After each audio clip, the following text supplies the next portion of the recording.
So, hi everybody, I'm Wagner Hofmann. I am a magnetic design engineer in Fisher Paykel Technologies. We are together with Fisher Paykel Applies here in Auckland. And we're going to talk about just a simple presentation about how we deal with magnetic design and related to simulation and optimization with the ANSYS tools.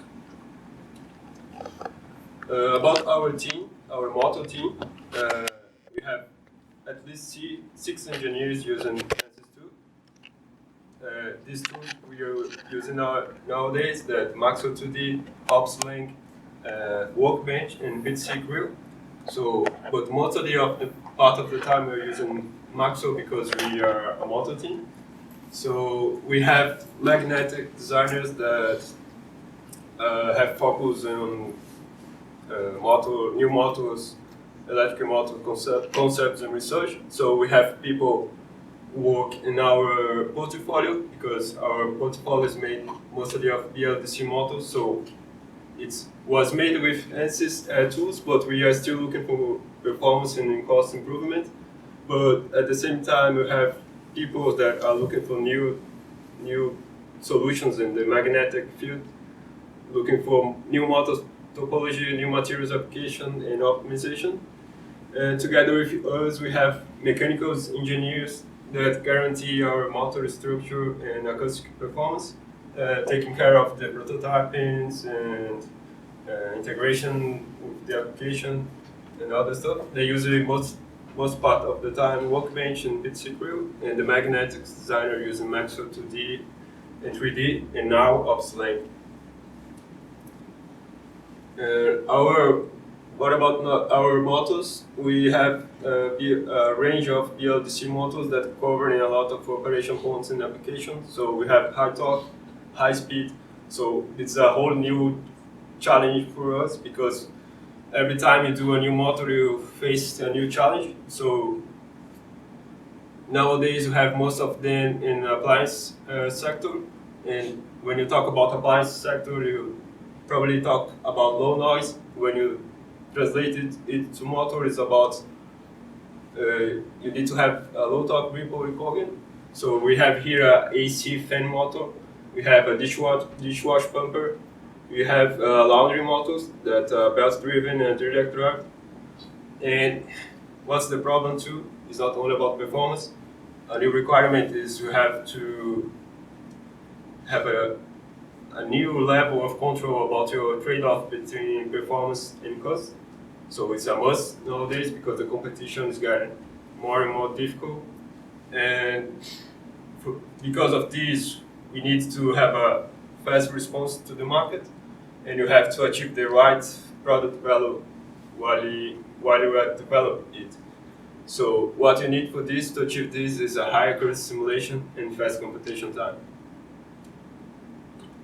It sounds good, looks beautiful, sounds good.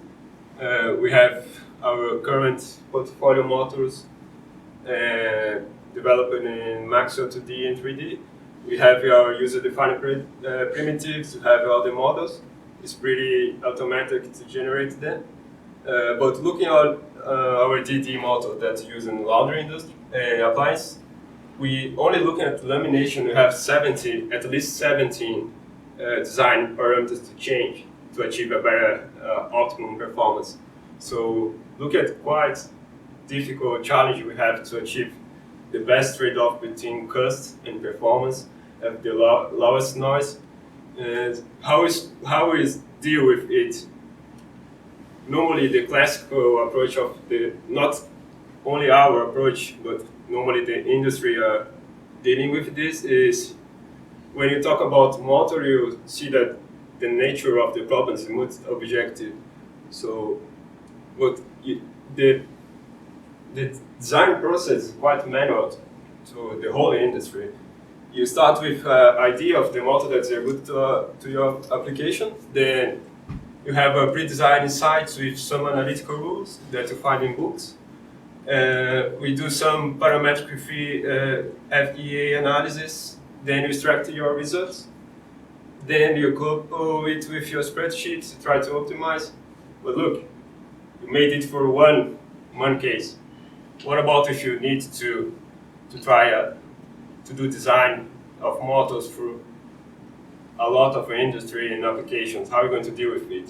If it takes you 6 months to do this, you will have to do five new applications.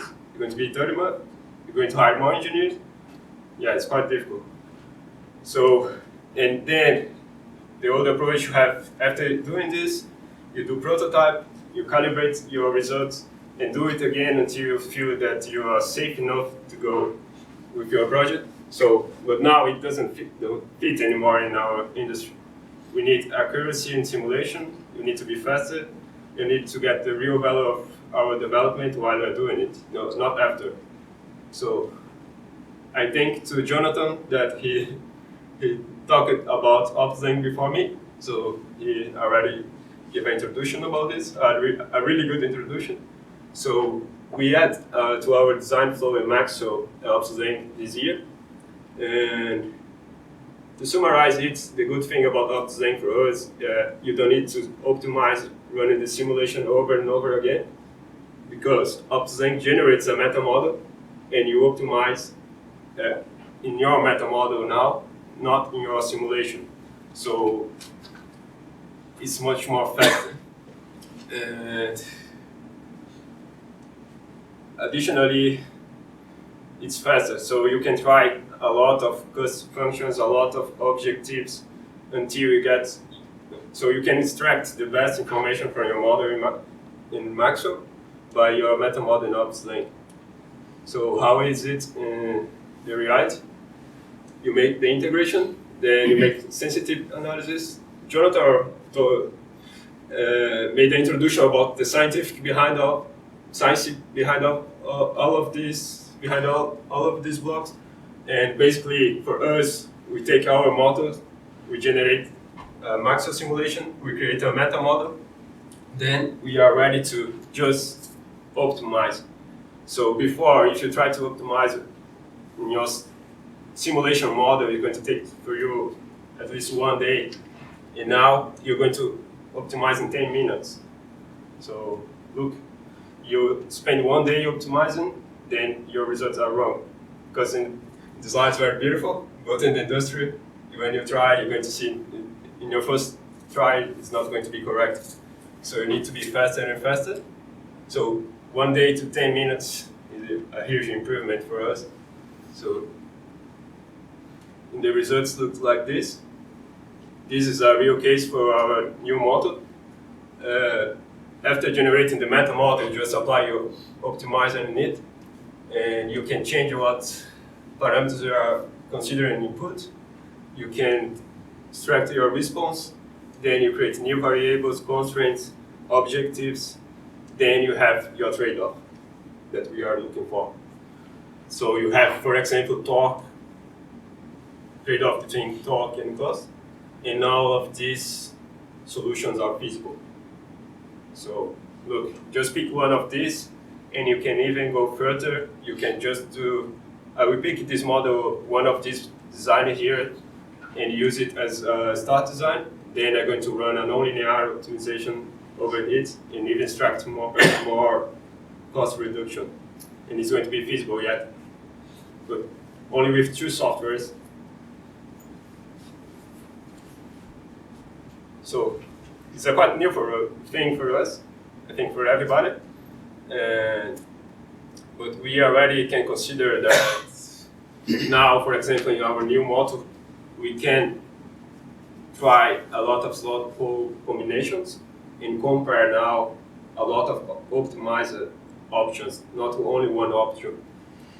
And we can try not only a cost, like currency cost, as an objective. Let's say that we are going to do motors for cars now, and you need to have efficiency, you need to have performance, you don't worry about the cost. So it's possible, it's very flexible to us to just change your cost function. The automation is increased. You reduce your prototype iteration because you can try more and more. It's faster to try things inside OptiZeng. And at the end of the day, we have our time to market much more lower than before. It's reduced. So at the same time, you can try your value and your time to market. And we try it in our new model. We can see already the potential. Our first try with our new model took us a few months, but now that we are getting confidence in the tool, we think that maybe, when I say a new model, it's not changing one model that we already have in our portfolio, but a whole new model for us.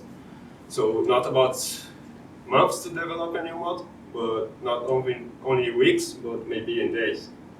So that's the competition that we need to be able to be in the market. So yeah, it's pretty good. I don't have much information because quite sensible information to share about this. But maybe in the next year, I'm going to show the model for you guys. But yeah, it's quite good. Thank you for being here, paying attention. That's it.